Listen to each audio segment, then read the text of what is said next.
Hello, happy Thursday, and welcome to your NEWSMAX Daily for October 24th, 2024, 10/24/24, the fourth of 5 Thursdays this month. A week from today will be the final day of October and Halloween, of course. Thanksgiving Day is 5 weeks from today. In the meantime, we have 11 more days of madness until the election is finally over. And I don't know that I'm going to make it. More than 26 million excited, anxious, and patriotic Americans have already cast their ballots as early voting is continuing to set records across the country. A new national poll from the Wall Street Journal showing former President Donald Trump now leading Vice President Harris 47 to 45%. That is a national poll. And that is within the margin of error. Just about every other poll with every other demographic and state is also within the margin of error, with the exception of Hispanics, which we talked about the last couple of days, Trump leading by like 10%. I'll get into that whole General John Kelly, President Trump thing and what Vice President Harris said about it yesterday in a few minutes with Don Jr., Rob Finnerty, and Carl Higbie. First, the vice president, by all accounts, did not have a good day yesterday when she returned to work in places where she was likely expecting things to go well, right? You would think maybe she used her days off to get ready for the big sit-down interview with Hallie Jackson of NBC News, who I have to commend for conducting a tough, honest interview with the vice president. Can you say that you were honest with the American people about what you saw in those moments with President Biden as you were with him again and again, repeatedly in that time? Of course. Joe Biden is an extremely accomplished, experienced, and capable in every way that anyone would want if they're president. And you never saw anything like what happened at the debate night behind closed doors with him? It was a bad debate. People have bad debates. He is absolutely. But that's the reason why you're here, and he's not running for the top of the ticket. Well, you'd have to ask him if that's the only reason why. What do you think? I am running for president of the United States. Joe Biden is not. Joe Biden is not, because he is not mentally capable of doing the job. And the whole world knows that. Yet she still claims Biden is completely capable. She is either not a good judge of character, not that smart, or not telling the truth. Then she was asked about her support of gender-affirming surgery provided to federal prisoners and detained immigrants at the expense of taxpayers. Do you believe that transgender Americans should have access to gender-affirming care in this country? I believe we should follow the law. I mean, I think you're probably pointing to the fact that Donald Trump's campaign has spent tens of millions of dollars. They're trying to define you on this. Yes, I'm asking you to define yourself, though. Just broadly speaking, what is your value? Do you believe they should have that access? I believe that people, as the law states, even on this issue about federal law, that is a decision that doctors will make in terms of what is medically necessary. I'm not going to put myself in the position of a doctor. Well, I'm not going to play doctor either, but is it ever medically necessary for someone to change their gender? If you are a doctor, perhaps you can let us know. She said, I'll let a doctor decide if it's medically necessary. Again, is it ever medically necessary for someone to change their gender? Right away, she started to answer the question with Donald Trump, right, like she always does. And when Hallie Jackson said, yes, but I'm asking you to define yourself. What is your value? You know, Harris was like, whoa, isn't this NBC? This is supposed to be easy. Here's more from NEWSMAX host Bianca De La Garza and the Huckster. Pleased to bring in our first guest to react to this and much more. Former Republican governor of Arkansas, former presidential candidate Governor Mike Huckabee. A pleasure, sir. Welcome in. Thanks, Bianca. Great to be with you today. And look, that was comical, watching her trying to evade what is an obvious answer. Yeah, she knew Joe was slipping. She was aware of that. She just can't bring herself to say it because it just proves that the Democrats have been lying to us for 4 years. It sure does, and it goes into question, you know, whether or not the 25th Amendment was something we needed. We also saw Joe Biden yesterday. We just played the clip where he's talking about locking up Donald Trump pretty incredible. There's very little, legacy media outrage over those words. Let's play it one more time, Governor. Said this 5 years ago, you'd lock me up. We got to lock him up. I mean, this seems, like something that we should take seriously. But of course, Joe Biden, our sitting president, nothing to see here. I mean, we're just in, wars and conflicts all across the globe. And this is the leader of the free world. Well, what's really revealing is that this has been the strategy of the Biden administration. They've already sent Peter Navarro to prison. They sent Steve Bannon to prison. They're sending 75-year-old grandmothers in Tennessee to prison for 12 years because they protested at an abortion clinic. 33-year-old young African-American mothers, sending her to prison because she protested at an abortion clinic. This is an administration that has used the law and the Justice Department to go after political enemies. In 4 years of the presidency, Donald Trump never did that. So there's an old saying that when people keep saying they're going to do something to hurt you, you might want to believe it. You might want to believe Joe. He doesn't have enough mental capacity these days to have a filter. So he says things that he probably knows he shouldn't say, or he would know if he were in full control. But there's an old statement that a gaffe is when a political person actually says something accidentally that's the truth. And I think that's what he would love to do. Why did they go after him at Mar-a-Lago? Why did Letitia James go after him in New York? Why Alvin Bragg went after him? Because they really do want to see Donald Trump locked up. And what I want to see is Donald Trump unlocked, back in the White House, and setting this country free. That would be a much improvement over locking him up.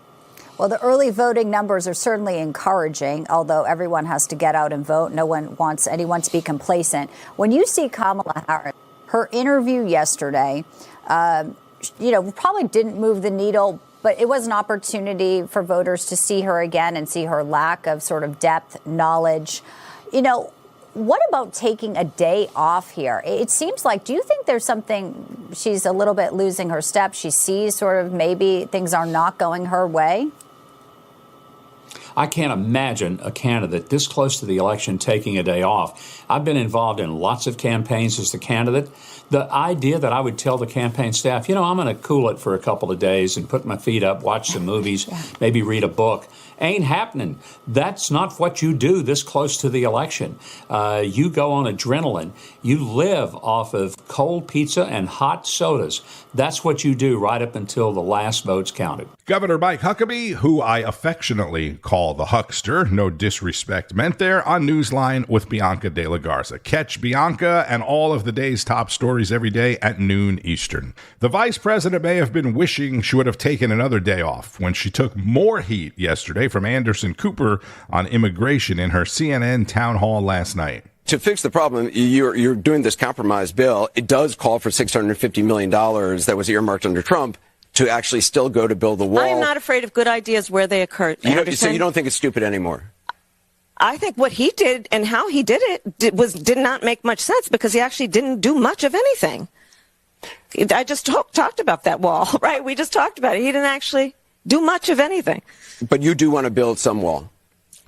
I want to strengthen our border. This is what she said earlier about Trump building the wall. Is a border wall stupid? Well, let's talk about Donald Trump and that border wall. So remember, Donald Trump said Mexico would pay for it?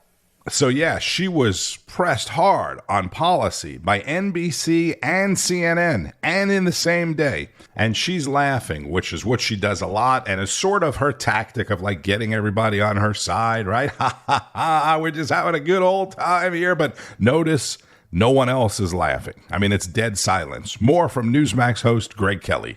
So to know that Kamala Harris is totally unqualified to be the president of the United States, you don't have to take a deep dive into her policy proposals or a voting record in the United States Senate or anything else that matter. You just got to take a look at her. You just got to watch her and realize that this woman at the helm of our country would be catastrophically dangerous to every man, woman, and child in America. We know President Trump knows how to be president. This person does not know how to get through the day. I'm sorry. Seriously, what is up with the laugh? This is from a few years back. She is a United States senator. She's only been running for 3 months, maybe? Has not been adequately vetted. Can anybody explain really the laughter? And also, and I have no idea what could be going on here, but she scratches her nose an awful lot. Take a look. I was like, Mommy, you know, the thing about this, I always wanted to go to Howard, and I went to Howard. And actually, it was in February of 2004. Olives with cream cheese on dark rye. And so it's remember, I'm a prosecutor. I have focused on that. I mean, in a nutshell. Yeah. What's going on there? It's whatever it is. I want her to be healthy and happy and not president. This laughing crazily at stuff that's not funny, there's something not adding up. Greg Kelly is the host of Greg Kelly Reports, who went on for about 8-10 minutes or so playing laughing and sniffling clips of Kamala Harris rubbing her nose over the years. Now, I'm a little older than Greg. I was around in the 80s. I even spent time in Miami in the 80s. I may have an idea of what could be going on, Greg. Donald Trump also had another town hall and then a rally in Georgia last night. Well, thank you very much, and hello, Duluth. Hello, Duluth. And a very special hello to Georgia. Georgia Congresswoman Marjorie Taylor Greene, one of the many speakers ahead of President Trump. This is the election of our lifetime, ladies and gentlemen. But let me boil it down for you, for all of us in Georgia. This is extremely important. Here's our job. We show up and we vote. Look, you may not like the battlefield. I don't like it either. You may not like the playing field that we have to play on right now, but I'm going to tell you, I will never sit it out. And I don't want any of you to sit it out either. So you have to make sure that you vote. And then you have to go further. You have to have those uncomfortable conversations with people that aren't sure they want to vote. For someone in your family or your friends or your neighbors that aren't sure if they can pull that lever for Donald Trump, you have to have that conversation. I can't do it for you. You have to do it. You have to get them in there to vote. And then let me tell you what you do. You mark those selections on the machine. You vote for Donald Trump. You vote for Marjorie Taylor Greene for Congress. You vote for every Republican down ballot. Then when your ballot is printed, you check it carefully and make sure it says what you selected. Then you turn it in and you get your pretty little I voted sticker that has a peach on it and you wear it proudly. That's what we're doing. This is how we're going to win, and we're going to flood the polls and make sure that we get Donald Trump over the finish line on November 5th. I don't want to wait 2 weeks, do you? No, I want to declare it on election night. So we can do that. We've got to get that done. And from WSB News in Atlanta, Georgia, today, Georgia election leaders say they have found people who were not U.S. citizens trying to vote in several different counties. Channel 2, WSB, has learned that they were caught by using a new technology and more accurate data. Secretary of State Brad Raffensperger says Georgia is leading the effort to guard against voter fraud with the Electronic Registration Information Center. Okay, so I mentioned it at the open, right? The General John Kelly Trump thing that the mainstream media was running with all day yesterday and probably today. Rob Finnerty spoke about it with Donald Trump Jr. What do you make of this October surprise? Is there more to come, or is this all they have? Well, given where we are in early voting, if there was a real October surprise, it would have dropped already. So I think they're just throwing anything they possibly can at a wall. You saw, obviously, the Atlantic article. Then you have this stuff coming from the former White House chief of staff. These things are all so serious. They knew about them 5 years ago, but they didn't bother to bring it up until about 13 days before an election. I don't think anyone believes it anymore. All of these things end up being hoaxes, but it's all the Democrats have. They can't run on policy. They can't run on the economy. They can't run on peace throughout the world because we don't have any of those things. We went from a time of prosperity under Trump to a time of poverty caused by Kamala Harris and Joe Biden and the cost of living crisis because of bad Democrat policy type decisions. We went from a time of peace to a time of war. So they understand it. They see the numbers. They see the early voting. They see all the demographic shifts because they refuse to actually cater to Americans. They just figured we'll just bring in 20 million illegals and try to get them to vote. It's not working anymore. The hoaxes aren't working. Again, if they had a real October surprise, it would have dropped by now, but that's not going to stop them from lying, from pushing. You saw what they said the other day in the Atlantic about, the veteran's sister, the lawyer, everyone in the room refutes it. But it doesn't stop Goldberg from the Atlantic from writing it anyway. And it certainly doesn't stop everyone from leftist Twitter 24 hours after it's been totally debunked by everyone in the room, where the sister of the actual victim is saying, stop trying to exploit this politically. I'm actually voting for Donald Trump. They're still running with it as though it's the gospel. This is what we're going to see for the next 2 weeks.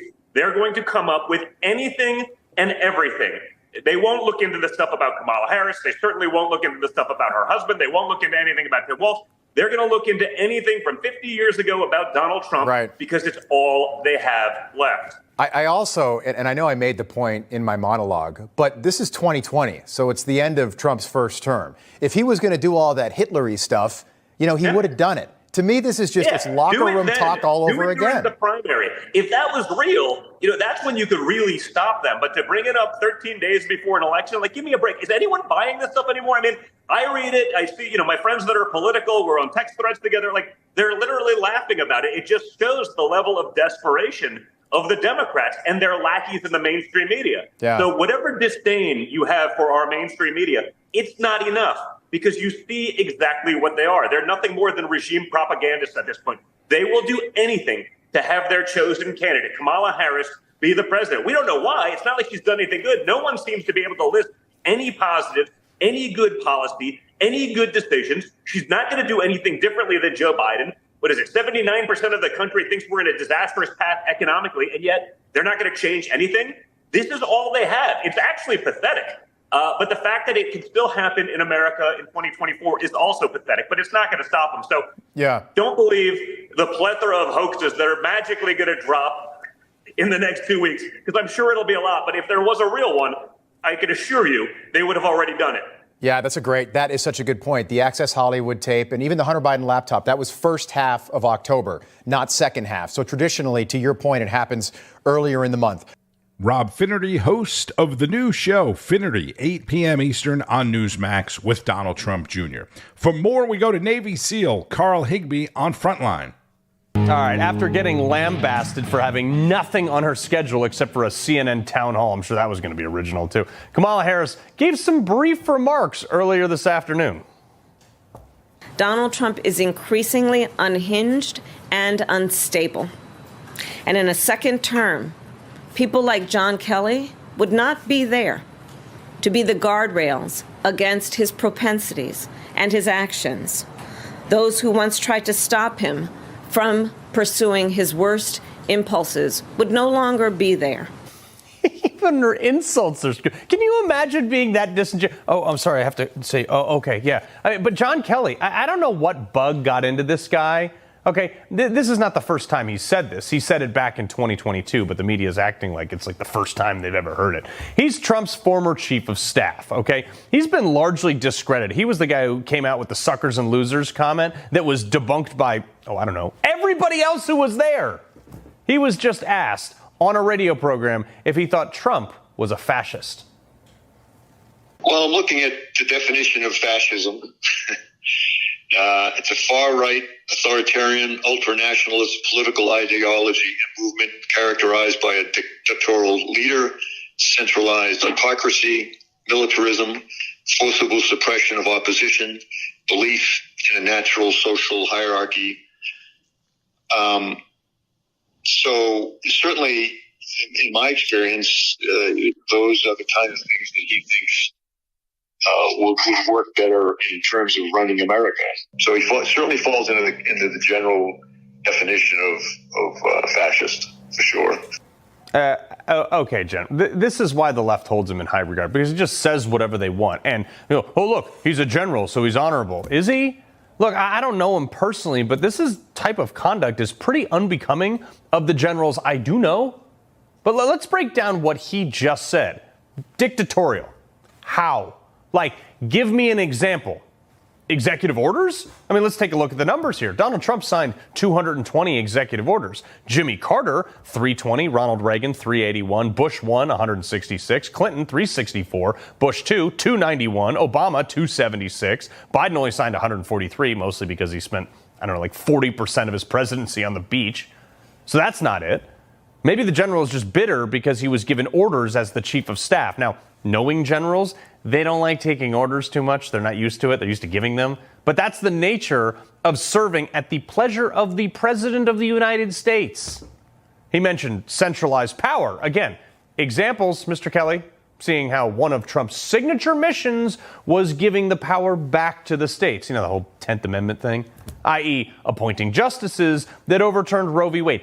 That was literally centralized unconstitutional power that Trump undid. Kelly brought up militarization. Oh, really? You mean the guy who got us out of wars? And then there was this little fact that the current administration, Biden-Harris, the woman running against Donald Trump, just issued a lethal force decree or memorandum on American citizens on American soil by the military. Well, we covered this a few weeks ago when it came out. Here are the DOD guidelines themselves. If you don't believe me, read it right there. Astonishing. John Kelly didn't mention anything concerning that at all. That is why I don't take him seriously. Oh, this was actually my favorite in that little bit. Forceful suppression of opposition, Mr. Kelly said. Again, examples. Why? Because he called out fake news? Because Trump got tired of people like CNN lying about him, like they did with the Russian dossier and any number of other garbage pieces they wrote. He never yanked someone's broadcast license. He never censored anyone. He certainly voiced his frustrations with it, but he never took anybody's license. Unlike this administration, censoring factual, calling up social media companies and having them censor factual COVID data. He had, this administration had Trump allies raided, their homes raided, illegally raiding Mar-a-Lago, by the way, by a found to be illegally appointed prosecutor. Hell, Obama spied on the AP. He and Hillary also spied on Trump himself and the campaign. But yeah, Trump's the bad guy, John Kelly. Here's a question, John, if you're ever so virtuous. Why did you stay in his administration as long as you did? Why didn't you resign in protest, huh? You got fired. Oh, right, because I don't think he actually believes what he's saying.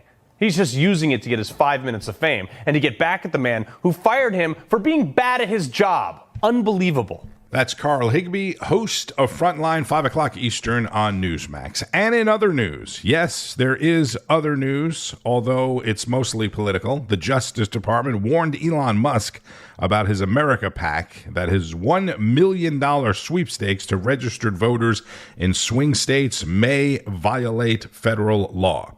And the Attorney General of Louisiana, Liz Murrill, announced on X that she is suing the Department of Homeland Security and DHS Secretary Alejandro Mayorkas after a Chinese national who entered the U.S. illegally was in Louisiana with a rare and aggressive form of tuberculosis. Oh, the things Trump says is just ridiculous. This is a quote, threatening the health and safety of the people of Louisiana and America, from Louisiana Attorney General Liz Murrill. Speaking of Elon Musk, Tesla posted a surprising, better than expected earnings report yesterday. The stock is up big this morning if you own shares of Tesla, but helping give some renewed optimism to corporate profits, which helped the stock markets open in the green this morning for the first time this week. IBM is one of few companies that missed earnings. Shares of IBM are lower. Boeing stock also headed lower after the company's striking machinists voted against the company's latest contract offer. If it gets a good offer next year or, whatever, next month, next week, if it's good enough, then we'll take it. The offer included a 35% pay raise over 4 years. 35%. But It did not include restoring the company's traditional pension plan, which is a big sticking point in the whole thing because they want more money, but they also want the old traditional pension. And obviously, the more money you make, the more the pension is, and people are living longer. So that's a big problem for the company.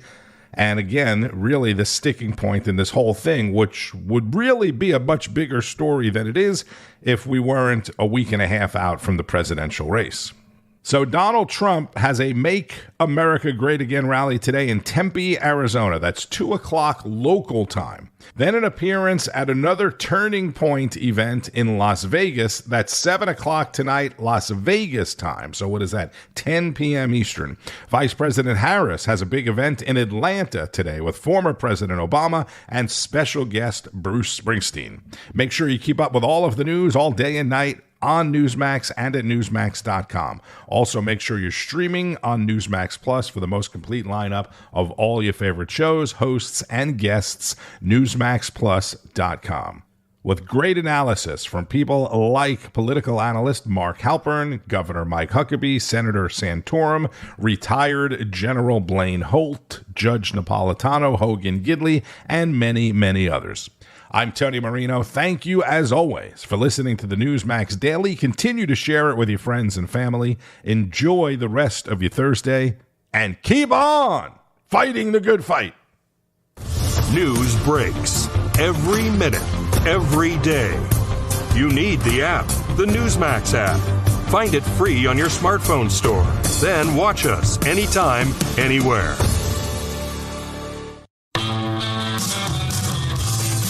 It's Jerry Callahan from The Callahan Show. You can listen to us every day. We react to the latest news, politics, sports, and all the madness in the world. I'll give you my opinion with a little edge, a little attitude. I'm an unapologetic right-winger, trapped behind enemy lines in deep blue Boston, so I'm used to taking on the mainstream media mob. You can hear us anywhere you get your podcast, or you can listen every day at newsmax.com/listen.